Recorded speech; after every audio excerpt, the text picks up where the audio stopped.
Night School is the new Kevin Hart movie that stars Kevin Hart and is the newest entry in the ever-increasing genre of Kevin Hart comedies, starring such films as The Wedding Ringer, Get Hard, Ride Along 1 and 2, Central Intelligence Agency, and Jumanji. Well, now we get to add Night School to that list. All of these films, for the rest of the video, I will be referring to as the KCU, the Kevin Cinematic Universe, which is different, of course, from the other KCU, the Kevin James Cinematic Universe, or the KJCU. It doesn't matter. Let's get into it. This is the Night School movie review. He's a fat cat, a cool cat. Nope. The writing in this movie is generic. It stars Kevin Hart and Tiffany Haddish, or Teddy, who's the high school dropout, and Carrie, who's the night school teacher. We follow Teddy as he tries to get his GED so he can go from a job at a barbecue shop to a new job in finance. But also, there is the B-plot, where Teddy is dating a girl who is above his league, but she thinks Teddy's rich. So now, Teddy must lie to her about him getting his degree and being rich. This movie, it's pretty much as formulaic as they come. You will see every plot point coming a mile away. In short, there is no tension or surprise, there is only Kevin Hart. Speaking of Kevin Hart, let's talk about characters. In this movie, these are some of the most boring characters I've ever seen. Kevin Hart's character is Kevin Hart. The lesson he learns is the lesson that every character with a liar-revealed redemption arc learns in every movie ever. In short, don't be a lying asshole. Tiffany Haddish plays Tiffany Haddish. He thinks he's going to be able to do the things that he's been doing by hustling, fast-talking, and charming the teacher, but his teacher happens to be Tiffany Haddish. Everyone else in the movie plays one-note stereotypes. Now, stereotypes are different from characters because where characters are made by considering what makes a person tick and what motives drive them to do the things that they do. Stereotypes are made by putting a bunch of adjectives in a hat and picking them at random. But the biggest problem in this movie is that it's a comedy that's not funny. And while that is not entirely bad, it really depends on the jokes being fired so fast that you don't notice when a joke doesn't work. Night School thought about this rule of comedy, considered it for about 5 minutes, and then jumped on its head and broke its kneecaps.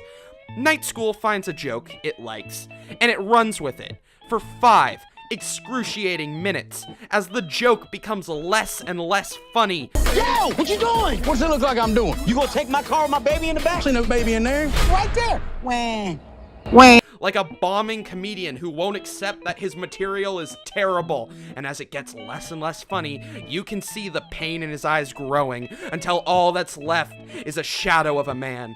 A shallow clown. 3 out of 10. Never keeps it, he's too hip.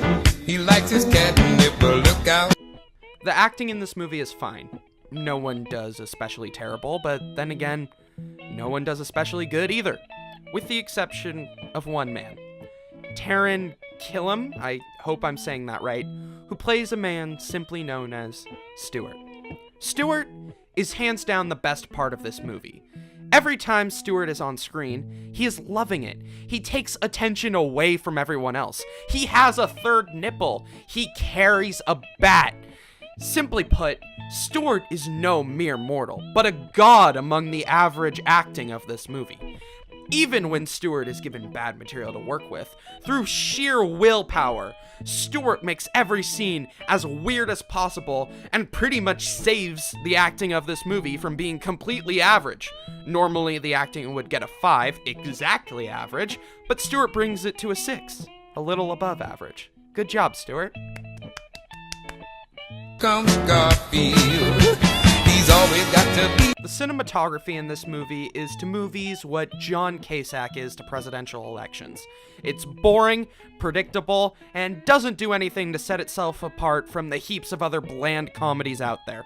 For example, if the movie is showing a conversation between 2 people, it will consist only of over-the-shoulder shots. The movie's typical shot pattern goes as follows.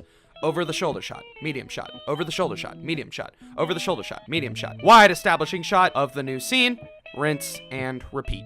It's the type of cinematography that would make a film student graduate down on their luck kill themselves. But, to be fair, this is from the dude who made Race to Witch Mountain and Men in Black 2, so what do I know? this movie did have one cool shot, where it spiced things up a little by taking the normal over-the-shoulder shot and following the shot as it switched over to a medium shot. That was cool. That was cool. It's pretty average. It's average. It's terribly average. It gets a 5 out of 10. And he will beat you to the punch every time. Enjoyability is really where this movie suffers the most, because even bad movies can be enjoyable. The Room is a movie I'd recommend to everybody. Oh, hi, Mark. So is The Meg, and those movies are objectively terrible. Average movies are the worst kind of movie, because they're not even ironically enjoyable. They just suck the day away like some Lovecraftian monster that feeds on indifference. Night School is the definition of what I'd call a plain movie, because it's the type of movie that distracts you just enough to not notice that you're hurling through the sky in a metal tube thousands of feet in the air. So, enjoyability, I'd give a 2 out of 10. Give up anything for lasagna. Night School is just as average as every other KCU film so far, except Jumanji, that was actually pretty good. Its plot, it's predictable. Its characters are bland and unbelievable. The cinematography is average, and it kinda makes me want to die, like, just a little bit. But the worst part about this movie, by far, is that there's nothing notable about it. Not even bad notable about it. Night School proudly stands as a mediocre comedy that not even Three-Nippled Stewart can save. Overall, 4 out of 10, below average. Thanks for watching, everybody. I hope that you will continue to watch movies. You can like, subscribe, share it with your friends, all that jazz, and link to all the social stuff will be in the description.